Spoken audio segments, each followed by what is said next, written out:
Hello friends. So today we are going to talk about a topic which is called as once a tenant is always a tenant.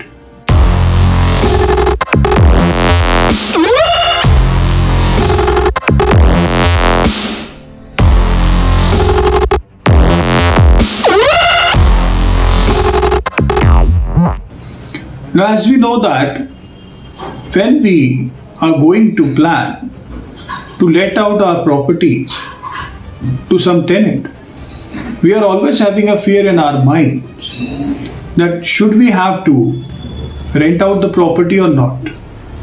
But there are various dictums of the Honorable High Courts and Honorable Apex Court also, which says that once a tenant is always a tenant.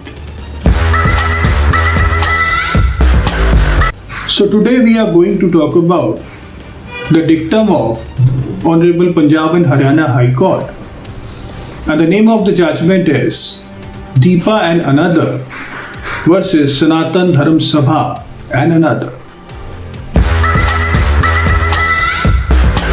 Now in this case, what happens is there is a landlord who has constructed a property, and after construction of that property he got died. After his demise, the property was being taken by his legal heirs. His legal heirs, they entered into a settlement deed. They entered into a settlement deed according to which they have conferred this property to Sanatan Dharam Sabha for the purpose of making a school for women. Now, a room has been given to an employee in this school just to allow him to stay there and to take care of the school. Now, what happens is this tenant, he got died, and after his demise, his son and his family came into the possession. Now, the son also dies after some time, and a legal heirs came into the possession of that property.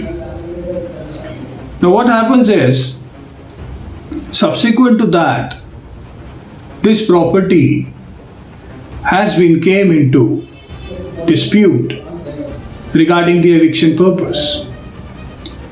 Now the landlords, they have filed an eviction petition, and in that eviction petition they have not filed the settlement deed, and due to which, inter alia with other reasons, the case was dismissed.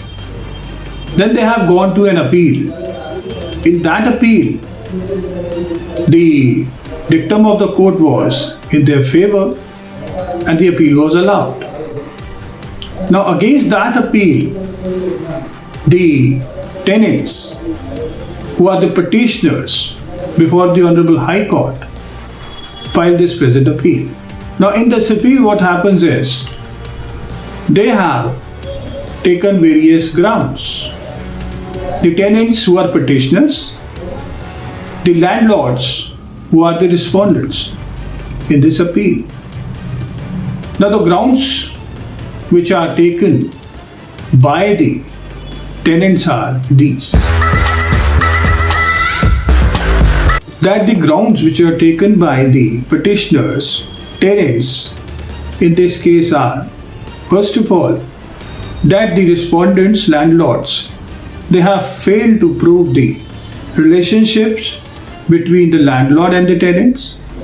Second thing, there was no rent receipt. Third, no rent was fixed. And fourthly, they have also taken the plea that they have become the owners of the property by virtue of the adverse possession. As adverse possession, we know that some person who is in the occupation of some property undisturbed for the period of 12 years or more, he can take this plea of adverse possession.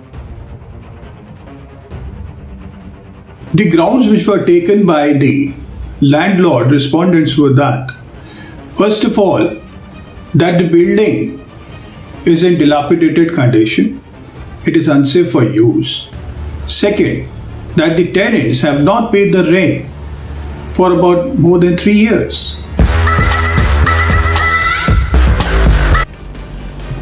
The Honorable High Court has inter alia taken the grounds that, first of all, that the petitioner's tenants have taken the plea of adverse possession, and that should be very much specific in nature, that should be very much cogent in nature.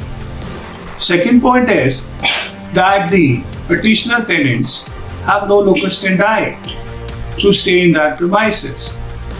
Third thing is that they have become illegal occupants, tenants of that same premises.